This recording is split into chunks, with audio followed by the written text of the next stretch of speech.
सभी भाई बहनों को जय मसीह की।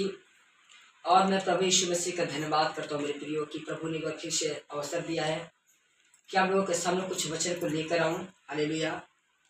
मेरे प्रियो, आज मैं देख रहा हूँ लोगों की जिंदगी जो आज विश्वासी हैं, आज दुख भरे जीवन जी रहे विश्वासी लोग। Hallelujah hallelujah. तो मेरा टॉपिक है आज, क्या विश्वासी होने के बाद भी आपके जीवन से दुख अभी तक नहीं गया है? क्या कारण है? हालेलुया। मेरे प्रियो, आज लोग विश्वासी होकर भी क्या करें? दुख भरा जीवन जी रहे, समय 100 नाना प्रकार के दुख है। आप लोगों को मैं बताना चाहूंगा, कुछ वचन से आपको बताना चाहूंगा क्या कारण है कि आप लोग कि विश्वास होने के बाद भी दुख लोग उठा रहे हैं, तो उनके जीवन से दुख खत्म नहीं हुआ, समाप्त नहीं हुआ। देखिए, पहली बात कि विश्वासी दो प्रकार के होते हैं। हालेलुया। रमन इधर देखो बेटा, विश्वासी दो प्रकार के होते हैं। एक सच्चे विश्वासी जो प्रभु की बातों को मानते हैं, प्रभु के वचनों पर चलते हैं, जो प्रभु की बातों का पालन करते, उसकी वचनों का पालन करते। हालेलुया। क्योंकि यूहन्ना हम देखेंगे, देखो सच्चा विश्वासी कौन है। यूहन्ना की पुस्तक हम देखेंगे,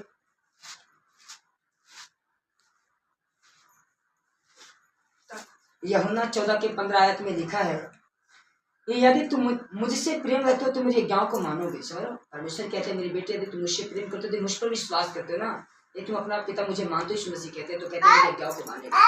हालेलुया हालेलुया।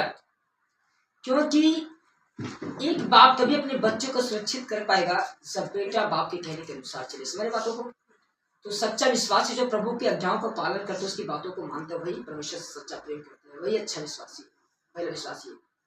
और दूसरा जो विश्वासी है, जो केवल हे प्रभु कहते हैं, और उनका मन क्या है? परमेश्वर से दूर है। क्रिश्चियन रहेंगे तो बड़े धूमधाम से हालेलुया धन्यवाद करेंगे, लेकिन बाहर निकलते गालियां देते हैं, उल्टा सीधा काम करते हैं। तो ऐसे क्या ऐसे विश्वास लोग आशीष नाम के विश्वासी क्या? तो आप केवल नाम के विश्वासी ना बने। यही कारण है क्या लोग नाम के विश्वासी होने के कारण अपनी जिंदगी में दुख भरे जीवन जीते। समझ बातों को। आप चाहते हैं प्रभु आपको स्वतंत्र करे, बीमारी से, रोगों से आजाद करे, आपको समस्याओं से छुटकारा दे। तो मेरे प्रिय, मैं आपको कुछ वचन देना चाहूंगा। Hallelujah hallelujah. क्योंकि अगर हम एक वचन देखें, चले मत्ती, अगर मत्ती की पुस्तक हम देखते हैं, मत्ती 12 अध्याय 12 का 46 आयत में हम देखेंगे तो लिखा है, जब वह भीड़ से बातें कर ही रहा था तब उसकी माता और भाई बाहर खड़े थे और उससे बातें करना चाहते। यीशु मसीह भीड़ में थे, ठीक है। यीशु मसीह भीड़ से बातें कर रहे थे, क्योंकि जहाँ यीशु मसीह जाते तो वहाँ बहुत ज्यादा भीड़ होती है, ठीक है। तो बाइबल बताते हैं कि यीशु मसीह भीड़ में थे, बातें कर रहे थे, और उसकी माता और भाई आके बाहर खड़े थे, यीशु मसीह से बात करना चाह रहे थे कि यीशु मसीह हमारी प्रार्थना को सुने, हमारी बातों को सुने। किसी ने उससे कहा, देख तेरी माता और भाई तेरे बाहर खड़े हैं और तुझसे बातें करना चाहते हैं। किसी ने जाके यीशु मसीह से कहा, प्रभु देख तेरे माता तेरे भाई बाहर खड़े हैं, तेरी वेट कर। ये सुनकर उसने कहने वालों को उत्तर दिया, कौन है मेरी माता और कौन है मेरे भाई? यीशु मसीह ने सुना कि कौन है, कहते हैं कौन है मेरी माता, कौन है मेरे भाई? सुन लो ध्यान से, कहते हैं कौन है मेरी माता, कौन है मेरे भाई? कौन सच्चा विश्वासी है, कौन नहीं विश्वासी है? कहता है 50 आयत में लिखा है, मत्ती 12 के 50 में लिखा है, क्योंकि जो कि मेरे स्वर्गीय पिता की इच्छा पर चले वही मेरा भाई और मेरी बहन और मेरी माता है। समझ? कहते हैं जो मेरे स्वर्गीय पिता की इच्छा पर चले वही मेरी माता और भाई मेरे प्रिय। देखिए, हमें केवल प्रभु प्रभु कहने वाला नहीं बनना है, केवल हे प्रभु कहे और अंदर अपने कपड़ भरे हर एक गलत काम भरे, तो ऐसे नहीं करना, क्योंकि ऐसे करने से परमेश्वर घृणा करता है, क्योंकि हमारा परमेश्वर पवित्र और चाहता है कि हम भी पवित्रता में चले। Hallelujah hallelujah. यही कारण है कि आज लोग परमेश्वर की बातों को, परमेश्वर की इच्छाओं पे नहीं चलते, इसलिए दुख को झेलते हैं, दुख को उठाते हैं, उनके जीवन सबको दुख दिया है। हालेलुया। परमेश्वर ने मुझसे कहा, भजन संहिता के अध्याय की आयत में लिखा है, हम पढ़ेंगे,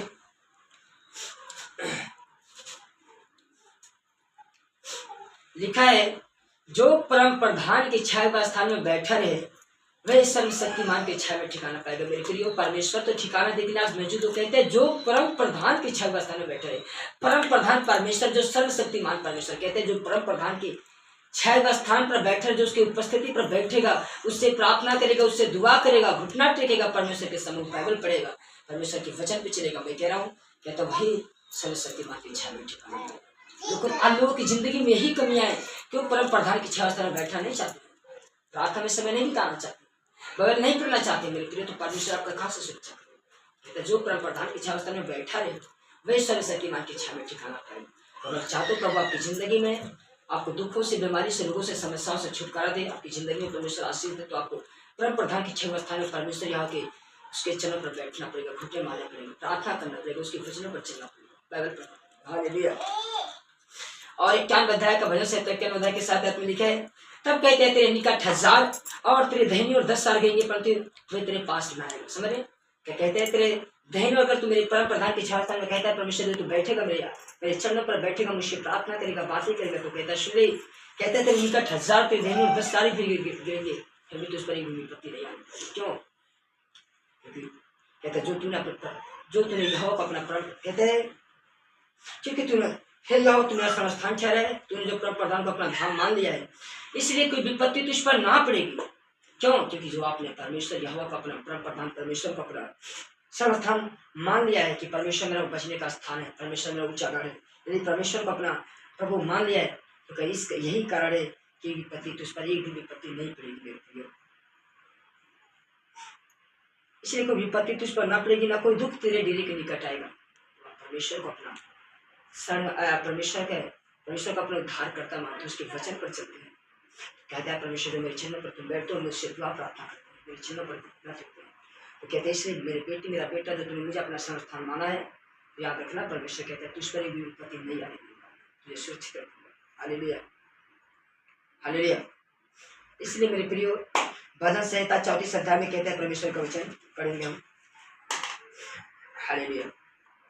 भजन संहिता 34 का 19 आयत में लिखा है, धर्मी पर बहुत सी विपत्ति पड़ती तो है, परंतु यहोवा उसको उन सब से मुक्त करता है। मेरे प्रिय याद रखें, अगर आप धर्म का काम करें, परमेश्वर के वचनों पर चले, उसकी बातों को माने, दिन प्रतिदिन प्रार्थना में समय बिताए, वचन पढ़े, तो मैं कह रहा हूँ बाइबल कहता है कि धर्मी पर बहुत से विपत्ति तो पड़ती है, परंतु यहोवा उन सबसे मुक्त करता है। यदि अब तक आपकी जिंदगी से दुख बीमारी समस्या नहीं है, इसका मतलब आप धर्म का काम नहीं कर रहे हैं, परमेश्वर के वचन पर नहीं चल रहे, इसलिए आप अब तक दुख आपके जीवन से गए। हालेलुया। कहते धर्मी पर बहुत सी विपत्ति पड़ती है, यहोवा मुक्त करते हैं उन सबसे। तो यदि चाहते हो प्रभु आपको दुखों से, बीमारी से, रोगों से, समस्याओं से आपको मुक्त करे, तो आप सही काम करें, परमेश्वर की जो वचन में लिखे वही कार्य करें, उसकी वचनों पर, उसके आज्ञाओं पर चले गए। हालेलुया। यदि अब तक दुख नहीं गए, इसका मतलब अब तक हम परमेश्वर पर, आप अब तक परमेश्वर पर विश्वास करके उसके वचन पर नहीं चले, इसका मतलब इसी वजह से आपके जीवन से अभी तक दुख गया है।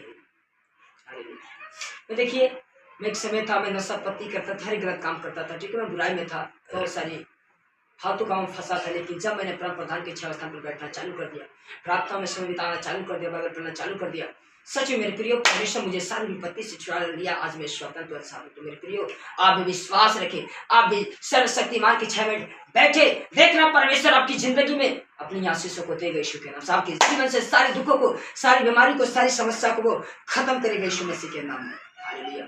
तो आपको बैठना पड़ेगा मेरे प्रियो प्रभु की उपस्थिति में। एक बाप तभी अपने बच्चों को सुरक्षित कर पाएगा जब बेटा अपने बाप के कहने हुए के अनुसार चलेगा, तो ही समझे। अगर बेटा बाप की बात नहीं मानेगा तो बाप क्या करेगा? केवल कोई काम नहीं इसका। हालेलुया। इसलिए परमेश्वर यहोवा की उपस्थिति पर चले, प्रधान की 6 स्थान जो बैठे उससे प्रार्थना करे, दुआ करे। जो व्यक्ति प्रार्थना दुआ नहीं करते, सही बता रहा हूँ, जीवन भर दुख बीमारी रोगों की सामना करते रहते। परमेश्वर आपको कहाँ से सुरक्षा करे भाई? परमेश्वर अपने वचन के विरुद्ध नहीं जा सकते।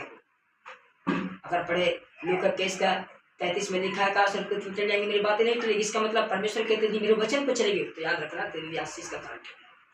मेरे वचन पे, वचन में उसने कह दिया कि परम प्रधान के 6 स्थान में आपको बैठना है, तभी आपको क्या है ठिकाना मिलेगा। तो अपनी तरफ बैठना पड़ेगा आपको प्रार्थना। लेकिन क्या लोग प्रार्थना करना जानते नहीं, प्रार्थना नहीं करना चाहेंगे, बस इधर उधर गप्पे मारते रहते। इसलिए प्रार्थना में समय बिताए मेरे भाई और बहनों, बाइबल को पढ़े आप ज्यादा से, आपको प्रभु के पास आना पड़ेगा, तब आपको परमेश्वर सारी विपत्ति से, सारी रोगों से आपको छुटकारा देगा।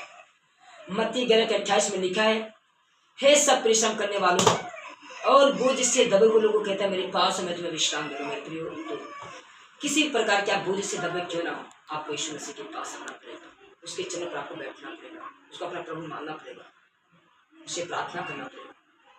मैं कह रहा हूँ परमेश्वर आपकी जीवन से सारे दुखों को, सारी बीमारी को, सारी रोगों को दूर कर देगा। तो आप सच्चे विश्वासी बने, क्या नाम के विश्वासी मत बने। जैसा प्रभु कहता है वैसा चले, प्रभु की छाप उसके ग्रह में चलते। विश्वास कर, तो इस वचन को जितना लोग सुनेंगे और जो सुने प्रभु सभी को बड़ी बड़ी आशीषों को देगा यीशु मसीह के नाम से। अब तक हो सकता है आपके जीवन से कोई विपत्ति कोई समस्या गया नहीं, लेकिन मैं कह रहा हूँ ये वचन को सुनकर ग्रहण करोगे, इस पर चलोगे तो परमेश्वर आपके जीवन के सारे बंद पड़े मार्ग खोल देगा यीशु के नाम में। आपकी सारी विपत्ति सारे दुखों को दूर कर देगा यीशु मसीह के नाम में। हालेलुया। इसलिए मेरे प्रियो आप प्रभु के वचन पे चलिए। मेरे प्रियो अगर हम अपनी अगर मर्जी से जीवन जिएंगे तो याद रखना हम नाना प्रकार के दुख झेलते रहेंगे। इसलिए अपनी इच्छा से जीवन न जिए, हम यीशु मसीह की इच्छाओं के द्वारा जीवन जिए। जिस प्रकार यीशु मसीह पिता की इच्छाओं पर चलता था उसी प्रकार हम भी क्या करें, पिता की इच्छाओं पर यीशु मसीह की इच्छा पर चले। क्योंकि लिखा है कि जो कि मेरे स्वर्गीय पिता की इच्छा पर चलते हैं मेरे भाई वही मेरी बहन। इसलिए आप परमेश्वर की इच्छा पर चलेंगे और जीवन भर आशीष करेंगे, सुख शांति से।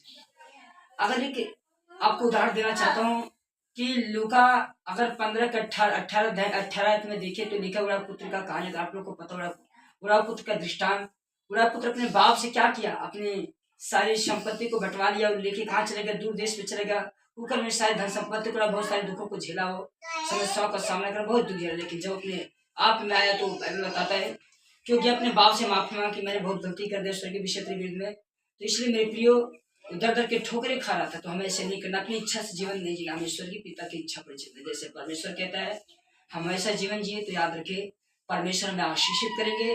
जिस प्रकार देखो वो उसका पिता था, जुड़ा पुत्र का कहानी विषय में उसका पिता जब देखता है कि उसका बेटा पश्चाताप करता है परमेश्वर की इच्छा में जाना चालू करेगा, अपने बाप की इच्छा में, तो उसका बाप अच्छे से अच्छे सोने का जो है अंगूठी पहनाया, कौन में अच्छे से अच्छा जूतियां बढ़िया कपड़े पहनाए। तो उसी प्रकार याद रखे यदि आप परमेश्वर की इच्छा को चलेंगे तो परमेश्वर आपके जीवन से सारे दुख को सारी बीमारियों को दूर कर देगा, आपको शुद्ध और आजाद करेगा, आपको छुटकारा देगा ईश्वर के नाम में। इस वचन के द्वारा परमेश्वर आप सभी को बहुत ऐसा आशीष दे। आमीन। सबको जय मसीह। God bless you.